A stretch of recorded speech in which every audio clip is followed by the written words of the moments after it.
அனைவருக்கும் வணக்கம். நாம் இன்று பார்க்க உள்ள காணொளி மிக மிக சக்தி படைத்த எந்திர ரூபத்தில் சனீஸ்வரனை பார்க்க இருக்கிறோம். ஆம், அனைத்து இப்போ திருநள்ளாறை நம்ம பார்த்திருப்போம். அது உங்களுக்கு திருநள்ளாறின் சிறை ரூபமாக அவர் காட்சி கொடுக்கிறார். அதே போல திருக்கொள்ளுக்காடில் திருக்கொள்ளுக்காடில் அவர் சிலையாக காட்சி கொடுக்கிறார். அதே போல கொச்சனூர் சனீஸ்வரன் என்றால் அவர் சுயம்பாக காட்சி கொடுக்கிறார். இப்படி பல ரூபங்களில் பல இடங்களில் சனீஸ்வர பகவான் அதிசயமாக காட்சி கொடுப்பதாக இருக்கும். ஆனால் இங்கு மட்டும்தான் அபூர்வமாக தமிழ்நாட்டிலே எங்கும் இல்லாத ஒரு சூட்சும ரூபத்தில், அதாவது எந்திர வடிவில் சனீஸ்வரன் இங்கு பிரதிஷ்டை செய்யப்பட்டிருக்கிறது. இந்த வரலாறு என்பது எந்திரத்தால் செய்யப்பட்ட, எந்திரம் என்றால் சகல எந்திரங்களும் மிக கடுமையான எந்திரங்களும் அனைத்தும் போட்டு மிக சக்தியுடன் உலகத்திலே எந்திர வடிவத்தில் இருக்கக்கூடிய சனீஸ்வரன் திருத்தலம் இங்கு மட்டும்தான் இருக்கிறது. இந்த சனீஸ்வரனை பார்ப்பதாக இருந்தால், இங்கு உங்களுக்கு விதி இருந்தால் மட்டும்தான் இந்த எந்திர சனீஸ்வரனை நீங்கள் சென்று தரிசிக்க முடியும். ஆம், மாயமாக இருந்தாலும் சரி, மந்திரமாக இருந்தாலும் சரி, தடையாக இருந்தாலும் சரி, ஏழரை சனியாக இருந்தாலும் சரி, அஷ்டம சனியாக இருந்தாலும் சரி, அர்த்தாஷ்டம சனியாக இருந்தாலும் சரி, அல்லது சனி தசை அல்லது சனியால் பாதிப்பு, தடை, தாமதம் என எந்த பிரச்சனையாக இருந்தாலும் சரி, அதை சுக்கு நூறாக்கும் சக்தி இந்த எந்திர சனீஸ்வரனுக்கு உண்டு. காஞ்சி மகா பெரியவர் இங்கு வந்து வணங்கிய ஸ்தலமாகவும், அதே சமயத்தில் மிக மிக சக்தி படைத்த ஒரு ஸ்தலமாகவும், இங்கு வழிபாடுகள் எல்லாம் மிக அற்புதமாக செய்யப்படுகிறது. ஒவ்வொரு வாரமும் சனிக்கிழமை தோறும் சனி பிரீத்திக்காக சிறப்பு பூஜைகள் செய்யப்படுகிறது. மிக சக்தி வாய்ந்த ஸ்தலமாக இருக்கிறது. இந்த சனீஸ்வரன் கோயில் என்பது எந்திர ரூபத்தில் தமிழகத்தில் வேறு எங்குமே இல்லை, இங்கு மட்டும்தான் இருக்கிறது. இந்த வரலாறுகள் எல்லாம் பார்த்தால் மிக அபூர்வமாக இருக்கிறது.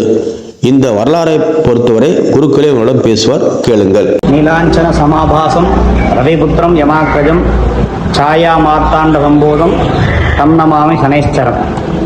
திருவண்ணாமலை மாவட்டம் போலூர் வட்டம் ஆரணி அருகே உள்ள எந்திர வடிவிலான சனீஸ்வர பகவான் திருக்கோயில். இத்திருக்கோயில் கிபி 14ஆம் நூற்றாண்டில் நாயக்கர் மன்னர் காலத்தில் சிற்றரசர்களாக இப்பகுதியை ஆட்சி செய்த ராஜநாராயண கம்பீர மன்னர் என்ற அரசர் இந்த சிலாரூபமான எந்திர வடிவத்தை ஸ்தாபிதம் செய்து வழிபட்டு வந்தார். பின்பு காலப்போக்கில் ஆட்சி மாற்றத்தினாலும் கால சூழ்நிலையில் மாற்றத்தினாலும் சிலாரூபமானது மறையப்பட்டது. ஊர் பொதுமக்களிடம் சிலாரூபமானது சனி பகவானுடைய சிலை என்ற காரணத்தினால் பூஜை வழக்கங்கள் நாளடைவில்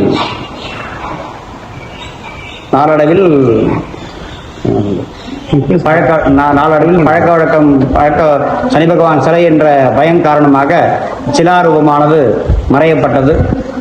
கிபி 2003ஆம் ஆண்டு தொல்லியல் துறை ஆராய்ச்சியினால் சிலாரூபமானது கண்டுபிடிக்கப்பட்டு பின்பு காஞ்சி சங்கராச்சாரியார் இத்திருக்கோயிலுக்கு விஜயம் செய்து இச்சிலாரூபத்தில் உள்ள அமைப்பு, எந்திர வடிவம் சனி பகவானுடைய மூல மந்திரம் என்று குறிப்பிட்டார். பின்பு இச்சிலாரூபமானது புதுப்பிக்கப்பட்டு இத்திருக்கோயிலானது 2005ஆம் ஆண்டு குடமுழுக்கு கும்பாபிஷேக விழாவானது நடைபெற்றது. சிலாரூபத்திலே மேல்புறத்தில் சூரியனும் இடதுபுறத்திலே சந்திரனும் புருவ மத்தி என்று சொல்லக்கூடிய புருவ மத்தியில் காக வாகனம் பொறிக்கப்பட்டுள்ளது. அதன் கீழே ஷட்கோணம், பத்மம், பூபுரம் என்று சொல்லக்கூடிய எந்திர வடிவிலான சிலாரூபமானது அமைந்துள்ளது. பீஜாட்சர மூலமந்திரங்கள் பொறிக்கப்பட்டுள்ள சிலாரூபமானது அதன் கீழே பஞ்சபூத ஆகர்ஷண மந்திரங்கள் பொறிக்கப்பட்டுள்ளது. ஆகையால் திருக்கோயிலுடைய மூலவருடைய சன்னதி விமானமின்றி, மேற்கூரை விமானமின்றி அமைந்திருப்பது தனிச்சிறப்பாகும். ஒரு சில கோயில்களுக்கு மட்டும் அது மாதிரி ஐதீகம் உண்டு. நாமக்கல் ஆஞ்சநேயர், உறையூர் வெக்காளி அம்மன், வேலூரிலே ஷேன்பாக்கம் விநாயகர் கோயில், சப்த கன்னி கோயில், முனீஸ்வரன் கோயில் எல்லாம் திருக்கோயில் என்று மேல்கூரை இன்றி ஆக்ரேஷ சக்திக்காக திருக்கோயில்கள் எல்லாம் விமானமின்றி காணப்படும். அதே வடிவிலாக எந்திர ரூபத்திலே அமைந்துள்ள சிலாரூபத்திலே பஞ்சபூத ஆகர்ஷண மந்திரம் பொறிக்கப்பட்டுள்ளதால் இத்திருக்கோயிலே மேலே விமானமின்றி, கருவறை விமானமின்றி அமைந்துள்ளது. அருகாமையிலே சாயாதேவி ஸ்தாபிதம் செய்யப்பட்டுள்ளார். சனிபவனுடைய தாயார் பெயர் சாயாதேவி. சாயாதேவியும் எந்திர வடிவிலே பொறிக்கப்பட்டுள்ளது. இந்த சாயாதேவி என்றும் பூமி அடியிலே கிடைக்கப்பட்டது.